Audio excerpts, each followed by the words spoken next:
자, 해보겠습니다. 요한계시록 22장 1절부터 9절 새하늘과 새 땅 시대의 환경과 순종 권면 보겠습니다. 자, 21장부터 새하늘과 새 땅 시대의 영광을 소개하고 있습니다. 22장 5절까지죠. 자, 21장 1절부터 8절 우리 지난 시간에 말씀드렸고요. 9절부터 27절까지는 새 예루살렘의 영광에 집중하고 있죠. 이것만 설명하는 것은 아닌데 특별히 21절까지는 보석 같은 새 예루살렘 성을 소개하고 있습니다. 새 예루살렘 성의 정체가 건물이나 도시나 그런 것들이 아니라 성도다 하는 것을 그것이 중요하고, 그리고 보석으로 표현하고 있는 것은 성도의 성품, 특징을 소개하고 있다는 것입니다. 22절은 하나님과 어린 양이 성전이 되신다. 그래서 성도들 가운데 충만하시다는 겁니다. 어린 양이 등불이 되시기 때문에 밤이 필요 없고 해나 달이 쓸 데가 없다. 땅의 왕들이 자기 영광을 가지고 들어간다. 그리고 생명책에 기록된 자들만 새하늘과 새 땅 시대의 새 예루살렘 성이 될 수가 있다는 것입니다. 자, 22장 1절부터 9절은 1절부터 5절 새하늘 새 땅 시대의 환경을 소개하고 있습니다. 6절 7절은 순종을 권면하는 것입니다. 이 말씀을 지키는 자가 복이 있다. 8절 9절은 두 번째 경배 문제를 소개하고 있습니다. 첫 번째 경배 문제는 계시록 19장에 한번 나오고요. 자, 22장에도 한 번 더 나옵니다. 똑같은 문제예요. 자, 1절 말씀 보겠습니다. 또 그가 수정같이 맑은 생명수의 강을 내게 보이니 하나님과 및 어린 양의 보좌로부터 나와서. 자, 수정과 같은 같이 맑은 불순물이 전혀 섞이지 않은 생명수죠. 자, 생명수의 강, 이것은 생명을 주는 강입니다.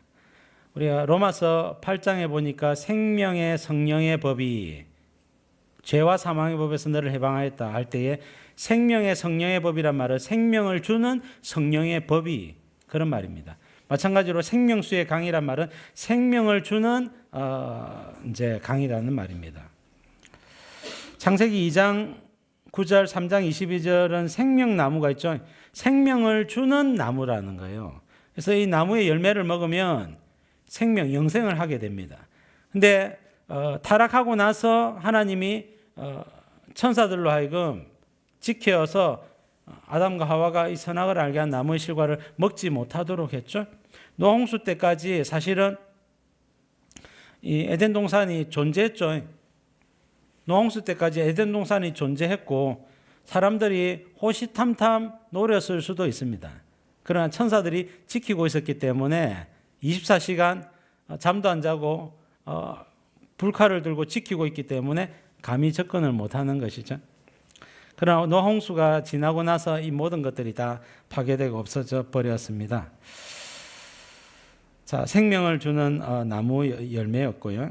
자, 새하늘과 새 땅은 생명수강이 흐른다는 것은 생명이 가득하다, 충만하다. 누구든지 생명수를 마시고 생명, 영생을 누릴 수가 있다는 것입니다. 시편 1편 3절에 보니까 그는 시냇가에 심은 나무가 철을 따라 열매를 맺으며 그 잎사귀가 마르지 아니함 같으니 그가 하는 모든 일이 다 형통하리로다. 자, 이것은 새하늘과 새 땅 시대의 시대가 아니라 이 땅에서 생명을 누리는 모습을 이야기해요. 여러분, 우리가 생명을 누리는 모습을 보세요. 음식을 먹으면 생명이 연장이 되어집니다. 우리가 건강해지죠. 여러분, 마찬가지로 우리가 하나님의 말씀을 먹으면 우리 안에 생명이 요동하게 됩니다. 우리는 음식을 가지고 생명을 연장하는 것처럼 보이지만 사실은 반대예요. 영적인 일들 때문에 육적인 것들이 공급되어서 그냥 섭취하고 있을 뿐입니다. 여러분, 그래서 하나님의 말씀을 가까이 하고 말씀을 먹으면 환경이 마련이 된다는 거예요. 신명기 8장 3절 보시면요, 주께서 40년 동안 이스라엘 백성들로 하여금 광야의 길을 걷게 하신 것은 광야의 길을 걷게 하시고 고난의 떡을 먹게 하시는 것은 사람이 떡으로만 사는 것이 아니라 하나님의 입에서 나오는 모든 말씀으로 사는 줄을 알게 하기 위해서다라고 이야기를 합니다. 광야에서는 원래 다 죽어야 돼요. 근데 안 죽었고 물도 마셨고 맛있는 음식도 먹었고 심지어는 고기도 먹었죠. 낮에는 구름 기둥이 더위를 막았고 밤에는 불기둥이 추위를 막아줬어요. 그래서 그게 하나님의 말씀을 붙들어서 지금 가나안 땅으로 지금 두 번째 언약을 이루기 위해서 이스라엘 백성들 행군하고 있지 않습니까? 이 사명이 이스라엘 백성들로 하여금 모든 것을 지키고 생명을 연장하고 또 이스라엘 백성들로 하여금 안전하게 지켜주었던 것입니다. 여러분, 이것이 생명의 역사예요. 마찬가지로 저와 여러분들이 하나님을 경외하고 하나님 말씀에 순종하고 복음에 헌신하게 되는 이것이 우리의 환경에서 생명이 공급되는 그 원천이 되어지는 겁니다. 그러니까 하나님을 경외하는 삶과 하나님을 구하는 삶과 여러분 복음에 헌신하는 삶, 이것 때문에 하나님께서 우리의 환경적인 문제를 열어가십니다. 모든 것이 그래요. 그래서 너희는 먼저 그의 나라와 그의 의를 구하라. 그리하면 이 모든 것이 채워진다고 말씀을 하고 있는 것입니다. 그러므로 하나님 관계에 집중하십시오. 하나님 관계를 우선하십시오. 그것을 놓치지 마십시오. 그것을 놓치면 생명이 나에게서 멀어져요. 회복이 멀어져요. 풍성함이 멀어져요. 그런데 하나님의 말씀을 가까이 하면 내 속에 기회가 많이 생겨요. 생명을 풍성하게 누릴 수 있는 기회와 그런 문들이 자꾸 열린단 말입니다. 자, 생명이 풍성함이 하는 모든 일이 형통하게 된다. 하나님과 및 어린 양의 보좌로부터 나와서 생명을 주시는 분이 삼위 하나님이라는 겁니다. 에스겔 47장 46장까지 성전을 소개하고 47장 1절에 보니까 그 성전 문에 이르시니 성전의 앞면이 동쪽을 향하였는데 그 문지방 밑에서 물이 나와서 동쪽으로 흐르다가 동문에서부터 물이 나오더란 말입니다. 자, 이 물이 처음에는 밑에 흐르다가 그 다음에 발목, 그 다음에 무릎, 그 다음에 허리, 그 다음에는 사람이 능히 건너가지 못할 정도로 넘치는 강물이 됐단 말입니다. 하나님의 성령의 강입니다. 생수의 강, 성령의 강이거든요. 이 강물이 닿는 곳마다 없네요. 강물이 닿는 곳마다 모든 죽어가는 것들이 살아나고 회복되더라 말씀하죠. 생명의 성령이 역사하는 부분입니다. 2절 말씀 보겠습니다. 길 가운데로 흐르더라. 강 좌우에 생명나무가 있어 12가지 열매를 맺되 달마다 그 열매를 맺고 그 나무 잎사귀들은 만국을 치료하기 위하여 있더라. 생명나무는요 12가지 열매를 맺되, 12가지 열매가 사과나 배나 감이나 귤이나 복숭아나 자두나 망고나 이런 열매일 수 있는데, 어쨌든 어떤 형태인지 몰라도 이 생명나무 열매는 생명을 주는 열매입니다. 영생을 주는 열매라고요. 한 번만 먹어도 영생을 해요. 왜? 생명나무니까. 생명을 연장해주는 그런 나무가 아니에요. 생명나무이기 때문에 그렇습니다. 오늘날 대부분의 과일들이 1년에 한 번 정도 열매를 맺죠. 근데 새하늘과 새 땅 시대에는 매달마다 열매가 맺힌다. 그렇단 말은 생명이 풍성하다는 거예요. 생명이 충만하다는 이야기를 하고 있는 것입니다. 천년왕국 때도 이렇게 되지는 못했거든요. 천년왕국 때는 생명나무는 없어요. 근데 새하늘과 새 땅 시대는 생명수 강과 생명나무가 있는 것이 다릅니다. 에스겔 47장 7절에 보니까 내가 돌아가니 강 좌우편에 나무가 심이 많더라. 이 강물이 이르는 곳마다 모든 생물이 살고 또 고기가 심이 많으리니 강 좌우가에는 각종 먹을 과실나무가 자라서 그 잎이 시들지 아니하며 열매가 끊이지 아니하고 달마다 새 열매를 맺으리니 그 물이 성소를 통하여 나옴이라. 이 새하늘과 새 땅 시대를 이야기하거든요. 에스겔서 40장부터 48장까지 에스겔 성전이 46장까지 소개가 되고 47장, 48장은 그 환경을 소개하거든요. 그 생명수 강이 흐르면서 환경을 소개하는데 재림 예수님 시대, 천년왕국 시대에 해당하는 것이 이 성전, 에스겔 성전이라고 한다면 47장부터는요. 새하늘과 새 땅 시대를 묘사하고 있는 거예요. 딱 잘라서 말하기는 어려운 부분이 있어서 그렇게 이야기를 합니다. 그래서 새하늘과 새 땅 시대는 생명이 풍성한 환경이다. 그렇게 말하고 있습니다. 잎사귀들은 만국을 치료하기 위하여 있더라. 이거 참 특이한 표현인데요. 자, 만국을 치료하기 위하여, 이게 이제 개역 성경에는 만국을 소성하기 위하여 이래 되어 있습니다. 비슷하죠. 소성케 하다는 말은 위로, 격려, 생명을 불어넣는 행위를 말합니다.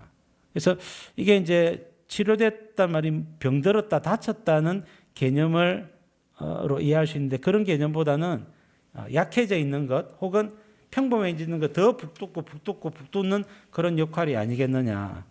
자, 그렇다고 해서 조금 이게 바람이 빠졌다고 해서 그것을 죄라고 타락이라고 보기 힘들죠. 근데 더 업그레이드 시켜주는 그 생명의 역사가 있다는 겁니다. 새하늘 새 땅 시대에는 낙심과 질병과 고통이 있다는 의미냐? 자, 이런 것들은 없죠.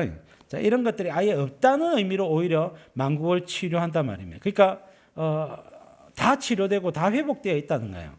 생명수 강도, 사실은 생명이 없어서 생명수 강이나 생명나무가 있는 것이 아니죠. 생명이 풍성하다는 것을 이야기하죠. 잎사귀들이 만국을 치료한다는 말은 치료가 필요해서 치료한다기보다는 이미 여러분 완전한 상태에 있다는 것을 의미하는 것입니다. 자, 에스겔 47장 12절에도 비슷한 표현이 있어요. 그 열매는 먹을 만하고 그 잎사귀는 약재료가 되리라, 이렇게 되어 있습니다. 그래서 에스겔 40장부터 48장은 천년왕국과 새하늘과 새 땅 시대를 함께 미리 예언하고 있는 것입니다. 3절 말씀. 다시 저주가 없으며 하나님과 그 어린 양의 보좌가 그 가운데 있으리니 그의 종들이 그를 섬기며.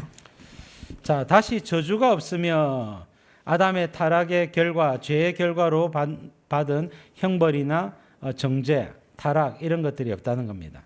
창세기 3장에 보면 뱀에게는 배로 다니고 살아있는 동안 흙을 먹으라 하나님이 저주하셨고, 창세기 3장 16절에 여자에게는 임신하는 고통을 크게 더하리니 그 남편을 원하고 남편은 너를 다스릴 것이다. 그렇죠? 세 번째는 아담에게는 평생 수고하여야 그 소산을 먹으리라 그랬고, 땅이나 환경에는 가시 덤불과 엉겅퀴를 낼 것이다.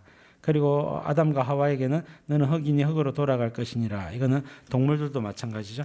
그래서 이런 저주가 있었지만 새하늘과 새 땅 시대는 다시 이런 저주가 없다 강조하고 있습니다.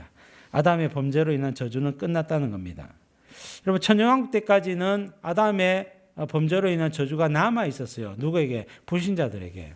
그런데 새하늘과 새 땅 시대에는 불신자들이 존재하지 않기 때문에 아담의 범죄로 인한 저주는 완전히 끝났다. 자연 환경도 완전히 회복이 된 겁니다. 천년왕국 때는 회복이 되어져 가지만 아직까지는 완전치는 않았던 거예요. 새하늘과 새 땅 시대는 완전한 자연 환경, 환경적인 복이 충만한 것입니다. 사람의 완전함도 주어졌습니다. 질병, 고통, 죽음, 저주 모두 사라졌죠. 하나님께서 만들고자 하는 퍼펙트한 선한 세상이 되었다는 것입니다. 하나님과 그 어린 양의 보좌가 그 가운데에 있으리니 그의 종들이 그를 섬기며. 그렇습니다. 하나님과 예수님의 성도들과 함께 거하시고, 성도들은 예수님을 섬깁니다. 그의 종들은 성도들이죠. 섬기며, 이것은 예배하다, 경배하다는 뜻이거든요. 하나님을 예배하고 하나님을 경배한단 말이에요. 4절 말씀. 그의 얼굴을 볼 터이요 그의 이름도 그들의 의마에 있으리라. 자, 그의 얼굴은 주로 예수님의 얼굴이겠죠. 예수님의 얼굴이요. 성부 하나님은 얼굴이 없으시죠. 형상이 없으시죠. 그렇기 때문에 성부 하나님의 영광을 맞닥뜨릴 수는 없는 겁니다. 출애굽기 33장 22절에 보니까 내 영광이 지나갈 때에 내가 너를 반석 틈에 두고 내가 지나도록 내 손으로 너를 덮었다가 손을 거두리니 내가 내 등을 볼 것이요 얼굴은 보지 못하리라. 이 등이라고 하는 표현은 뒤라고 하는 표현입니다. 백이라고 하는 표현이거든요. 그 다음에 얼굴은 앞이라는 표현입니다. 그래서 하나님의 영광의 전면은 보지 못하고 후면만 보게 될 것이다. 그런 표현이에요. 그래서 여기에서도 여러분 이 하나님의 얼굴을, 주님의 얼굴을 본다는 표현은요, 예수님은 형상이 있으시기 때문에 우리가 얼굴을 볼 수 있고요. 그 다음에 성부 하나님의 얼굴이라면 성부 하나님의 영광의 후광을 조금 맛보는 그 정도가 아니라 하나님의 영광의 전면을 우리가 볼 수 있다는 표현입니다. 그러니까 하나님의 영광이 우리 안에 충만하다는 이야기죠. 하나님 관계에 막힘이 없다, 장애물이 없다는 것입니다. 새하늘과 새 땅 시대는 예수님의 얼굴은 물론 하나님, 성부 하나님의 영광의 전면을 보게 되고 누리게 될 것이다. 고린도전서 13장 12절 우리가 지금은 거울로 보는 같이 희미하나 옛날에는 황동거울, 청동거울 이래가지고 거울이 희미했거든요. 그 표현이고 그때는 재림 예수님 혹은 새하늘과 새 땅 시대는 얼굴과 얼굴을 대하여 볼 것이요 지금은 내가 부분적으로 아나 그때는 주께서 나를 아신 것 같이 내가 온전히 알리라. 온전히 알리라 그랬죠. 하나님이 허락하신 모든 것을 온전히 알게 된다. 그것입니다. 하나님의 영광을 풍성하게 알고 누리게 된다. 5절 말씀. 다시 밤이 없겠고 등불과 햇빛이 쓸데없으니 이는 주 하나님이 그들에게 빛이심이라 그들이 세세토록 왕노릇 하리로다. 처음 창조하셨을 때는 밤이 있었다 그랬죠. 자, 빛을 낮이라 부르시고 어둠을 밤이라 부르시니라. 큰 광명체, 작은 광명체 그렇게 해서 작은 광명체가 밤을 다스리고 주관하게 하셨습니다. 왜 죄 없던 창조 때에 밤이 있었을까? 여러분 창세기 1장 때에는요 죄가 없었잖아요. 죄가 없었는데 밤이 있었단 말입니다. 빛이 있으라 하시며 빛이 있었는데 빛이 있었는 어둠 가운데 빛이 있었는데 어둠도 존재했어요. 그 어둠과 빛 사이에 경계가 있었단 말입니다. 왜 어둠이 물러가지 않았을까요? 여러분 이것은 주님이 처음 창조하셨을 때와 지금 새하늘과 새 땅 시대는 좀 다른 점이 있어요. 어떤 게 다르느냐? 하나님께서 처음 하늘과 처음 땅을 창조하셨을 때는 이 하늘과 이 땅이 타락한다는 것을 아시고 창조하셨단 말입니다. 그러니까 인간이 타락했을 때의 삶을 염두에 두고 환경을 일부 만들어 놓으신 거예요. 그래서 여러분 밤을 그대로 두신 겁니다. 해와 달도 그대로 두신 거예요. 왜? 하나님의 영광을 반사하도록만 하고 나중에 타락했을 때 이것이 필요하단 말입니다. 자, 그래서 주님이 인간의 타락을 아셨기 때문이다. 그렇고요. 새하늘과 새 땅 시대는 왜 다시 밤이 없느냐? 다시는 죄나 타락이나 사망이 없기 때문에 그렇습니다. 계시록 21장 4절에 다시는 사망이 없고 애통하는 것이나 곡하는 것이나 아픈 것이 다시 있지 아니하리니 처음 것들이 다 지나갔음 이르라. 그래서 여러분 새하늘과 새 땅 시대는 더 이상 밤이 필요하지가 않기 때문에 그렇습니다. 등불과 햇빛이 쓸데없으니 밤을 밝힐 등불, 햇빛 필요 없죠. 왜? 밤이 없으니까. 자, 주 하나님이 그들에게 비치심이라. 하나님이 비치시는 것은 하나님이 등불이 되시고 하나님이 임재만 온 세상에 하나님이 충만하시죠. 하나님이 충만해요. 그러니까 여러분 빛도 열도 사람에게 필요한 동식물에게 필요한 모든 것이 그대로 존재하게 되어지는 겁니다. 그냥 밝죠. 그냥 따뜻해요. 6절 말씀. 또 그가 내게 말하기를 이 말은 신실하고 참된지라 주 곧 선지자들의 영의 하나님이 그의 종들에게 반드시 속히 되어질 일을 보이시려고 그의 천사를 보내셨도다. 자, 이 말은 신실하고 참된지라 이제 요한이 요한계시록을 마무리하려고 합니다. 요한이 전해받은 이 말들은 신실하고 참되다 진리의 말씀이라는 겁니다. 그리고 이 계시록의 말씀은 반드시 속히 되어질 일을 천사를 통해서 보내셨단 말입니다. 자, 그래서 미래에 일어날 일들을 가리키는 것이죠. 자, 민수기 23장 19절 보니까 어찌 그 말씀하신 바를 행하지 않으시며 하신 말씀을 실행치 않으시나 계시록의 말씀은 그대로 이 땅에 성취되고 이루어지게 될 것입니다. 자, 그 계시록의 말씀 반드시 속히 일어날 일들을 소개하고 있는 거예요. 1장 1절에도 반드시 속히 일어날 일들을 그 종들에게 보이시려고 천사를 통해서 요한에게 보내 알게 하신 것이다 라고 말씀을 하고 있죠. 7절 말씀. 보라 내가 속히 오리니 이 두루마리의 예언의 말씀을 지키는 자는 복이 있으리라 하더라. 자, 계시록 1장 3절에도 이 예언의 말씀을 읽는 자와 듣는 자와 그 가운데 기록한 것을 지키는 자는 복이 있나니 때가 가까움이라. 자, 읽는 자는 단수로 되어 있다 했죠. 듣는 자와 지키는 자는 복수로 되어 있다 그랬죠. 자, 그래서 옛날에는 이 성경책이 많지 않았기 때문에 이 서신을 필사를 해가지고 가져와서 이제 목사님이나 대표가 한 명 읽으면 청중들이 듣고 청중들이 지키는 겁니다. 그런 개념에서 읽는 자만 단수로 되어 있는 거예요. 그러나 읽는 자는 듣는 자요, 듣는 자는 지키는 자요, 지키는 자는 복된 자입니다. 그래서 여러분 이 계시록의 말씀을 우리에게까지 왔고 이것을 제가 여러분들에게 말씀을 드렸습니다. 이제는 어떤 자가 되어야 되느냐, 이 계시록의 말씀을 지키는 자가 되어야 됩니다. 이게 쉽지 않아요. 마지막 시대에 계시록의 말씀을 읽고 듣고 그 다음에 반드시 지켜서 영혼들을 살리고 하나님 나라의 주역으로 우리는 우뚝 서야 합니다. 그 일을 위해서 정말로 마지막 시대에 우리의 삶과 우리의 인생을 다 사용해서 여러분 이 계시록의 말씀이 성취되고 이루어지도록 또 많은 사람에게 들려지고 이해되도록 우리는 노력해야 될 것입니다. 그런 자들이 어떤 자가 된다고요? 복된 자가 된다 말씀하고 있는 겁니다. 무슨 말씀을 어떻게 지켜야 될까? 대표적으로 계시록 2장 3장에 보면 소아시아 7교회 보낸 편지에 보면 세상과 타협하지 말고 세속에 빠지지 말고 어떻게요? 이겨내라는 겁니다. 계시록 10장 11장의 말씀 보면 말씀을 먹고 복음을 전하라는 겁니다. 두 증인의 사명, 말세 성도의 사명, 마지막 복음 전파 때에 우리들도 헌신하고 우리들도 노력해야 됩니다. 그리고 요한계시록 13장에서 적그리스도에게 적그리스도 우상에게 경배하지 말고 오른손이나 이마에 표를 받지 말라 그랬죠. 대단히 중요한 내용입니다. 이겨내라, 복음을 전해라. 그리고 적그리스도 우상에게 경배하거나 표를 받거나 하지 말라라고 말씀을 하고 있습니다.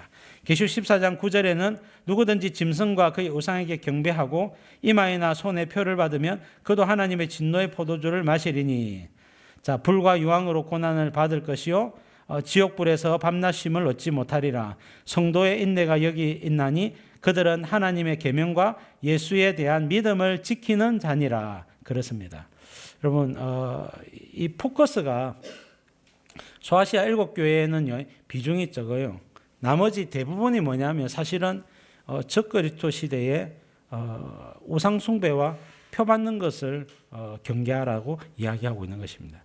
이것이 제일 중요한 내용이에요. 그래서 여러분 마지막 시대에 우리가 계시록의 말씀을 통하여 시대를 분별하고 그리고 상황을 분별하고 적그리스도가 누구인지 표가 무엇인지 정확하게 분별해서 말씀대로 청사진대로 행하는 우리의 모습이 되어야 되겠습니다. 여러분 이 생각날 때마다 계시록 교재의 말씀들을 여러분 쭉 한 번씩 묵상하거나 1년에 한 번씩은 큐티하십시오. 1년에 한 번씩은 한 달 정도 잡아가지고 하루에 한 2석장씩 읽은 거니까 쭉 뭐 한 1, 20분만 묵상해도 여러분 충분히 이해가 될 것입니다. 자, 야고보서 2장 26절 행함이 없는 믿음은 죽은 것이랬죠. 말씀은 지키는 자가 복이 있다거든요. 계시록 22장 12절에도 행한 대로 갚으신다 했거든요. 말씀대로 살아야 하나님이 복을 주시지. 마태복음 24장 13절에도 끝까지 견디는 자는 구원을 얻으리라. 마지막은요 견디는 것으로 나타나야 된단 말이에요. 왜? 박해가 오니까 견디는 것으로 나타나야 되는 거예요. 마태복음 24장 45절에는 충성되고 지혜 있는 종이 되어 주인에게 그 집 사람들을 맡아 때를 따라 양식을 나눠줄 자가 누구냐? 그 종은 복이 있으리라. 자, 때를 따라 양식을 나눠주는 건 뭡니까? 말씀을 나눠주는 것이죠. 그래서 제가 목사하고 있는 거 알겠습니다. 여러분, 말씀을 나누는 것이 복된 거예요. 여러분, 저와 여러분들은 대상만 다를 뿐입니다. 저는 지도자로서 또 교회 평신도 지도자들에게 또 목회자들에게 말씀을 나누어 주고 있는 것이고요. 여러분들은 또 여러분들의 구역이나 사랑방이나 그 다음에 여러분들의 지인들에게 또 제자들에게 자녀들에게 이 말씀을 나누는 것입니다. 그러면 동일한 복이 임하게 되는 것입니다. 예수님 재림할 때가 가까이 왔죠. 말씀을 지키는 것이 무엇보다 중요한 시대가 되었습니다. 8절 말씀. 이것들을 보고 들은 자는 나 요한이니 내가 듣고 볼 때에 이 일을 내게 보이던 천사의 발 앞에 경배하려고 엎드렸더니. 자, 계시록 19장 10절에도 요한이 안내하는 천사에게 엎드려 경배하려 하니, 자, 그때도 말씀을 깨닫는 즐거움이 너무 컸기 때문에 너무 고마워서 인사하는 거라 했죠. 너무 고마워서 인사하는 것입니다. 여러분, 말씀을 깨닫는 거 여러분 너무너무 즐겁고 좋아요. 저도 여러분 이 계시록을 지금 여러분들께 25번째 지금 25기 가르치고 있는 건데요. 여러분 25기를 가르치는 제 모습을 여러분들 어떻게 보셨습니까? 하기 싫은 거 억지로 하고 있는 것 같습니까? 아니면 즐거워서 재미나서 신나서 하고 있는 것 같습니까? 여러분 앞으로도 여러분 이 계시록의 말씀을 저는 뭐 30번이고 40번이고 50번이 계속 죽을 때까지 나눌 것인데 여러분 이 계시록의 말씀을 제가 처음 깨달았을 때 얼마나 큰 기쁨이 제게 있었겠습니까?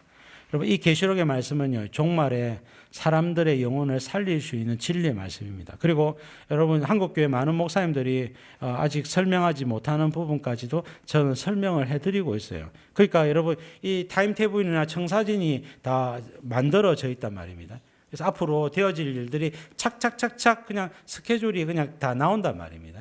6개 인, 그 다음에 7 나팔, 6 나팔, 7 대접. 요게 나와 있는 거예요. 그 앞에 이제 4가지 천재지변이 있고 4가지 천재지변 그 6인이죠. 6번째 인이고. 그래서 그 내용들이 청사진으로 다 나와 있기 때문에 그때 도표로 나눠 드린 거 있지 않습니까?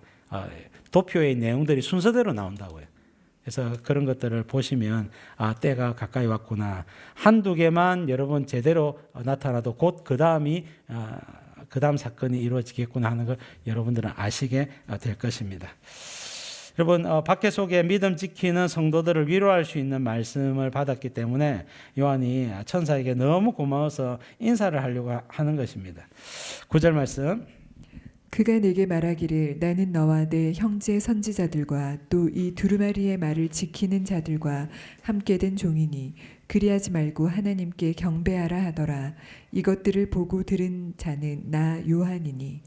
자, 천사도 이렇게 넙죽 경배받으면 안 되죠. 신분 자체가 성도들을 섬기는 종이고 그 다음에 이렇게 잘 설명하고 나서 경배받으라고 한 것은 아니었죠. 저는 주님이 시킨 대로 하는 종일 뿐입니다. 인사라도 절은 절대로 안 됩니다. 하나님께만 절하시고 경배하십시오. 저는 고맙습니다 하는 인사도 받을 만한 존재가 안 됩니다 하고 천사는 정중하게 거절을 하고 있는 겁니다. 천사도 잘하고 있는 거예요. 자, 이것들을 보고 들은 자는 나 요한이니. 요한은 요한계시록 계시의 목격자요 증인이죠. 왜 하필이면 요한일까요? 요한만 예수님의 제자고 사도입니다. 어떤 사도? 살아있는 사도. 지금 밤모섬에 유배가 되었을 때 도미티안 황제의 박해 속에 AD 95년, 96년경으로 추정을 하고 있습니다. 그때 박해가 가장 심했기 때문에 그래요. 그때 살아남은 사도는요, 사도 요한밖에 없어요. 다 죽었습니다. 이미 AD 70년 전에 거의 다 죽었다고 봐요, 대부분이. 자, 그래서 요한만이 남아있는 사도요, 제자요. 성도들을 가장 잘 위로할 수 있는 사람입니다. 왜? 요한은 수없이 많은 고난을 받아봤고 또 밤모섬에 유배가 되어서 지금 고난을 받고 있는 중이기 때문에 요한이 가장 적절한 인물이었다. 요한계시록 1장 9절에도 나 요한은 너희 형제요 예수의 환난과 나라와 참음에 동참하는 자라 하나님의 말씀과 예수를 증언하였으므로 말미암아 밤모라 하는 섬에 있었더니. 자, 그래서 고난받는 성도들을 가장 잘 위로해 줄 수 있는 사람은 바로 요한이었기 때문에 주님이 요한을 도구로 해서 계시록의 말씀을 전달하고 있는 것입니다. 자, 요한계시록 종말의 순서를 보니까 계시록 6장, 자, 6장에 보니까 5가지 인이 떼지면서 땅끝 복음화가 이루어지거든요. 6번째 인은 땅끝 복음화가 이제 끝났다는 것을 나타내고 7년 대환란에 임박했다는 걸 나타내는 천재지변이에요. 4가지 천재지변. 큰 지진이 나면 해가 상복처럼 검어지고 달이 붉어지고 별이 떨어지고 하늘이 두루마리처럼 말리면서 세퍼레이트 분리되고 4번째는 산과 섬이 제자리에서 옮겨지고 이 4가지 천재지변이 이고 나면 8장부터 11장은 전반기 3년 반에는 6 나팔로 주님이 세상 나라를 6대 때리십니다. 그때 성도들의 시대죠. 두 정의 시대가 전반기 3년 반입니다. 계시록 12장부터 18장까지는 후반기 3년 반이고, 자, 7 대접 재앙이 쏟아지면서 적그리스도 시대가 열립니다. 성도들은 산으로 도망가야 돼요. 적그리스도가 온 세상을 장악하고 자기 마음대로 세상을 통치하고 성도들을 배교시키거나 죽이려고 하는 것입니다.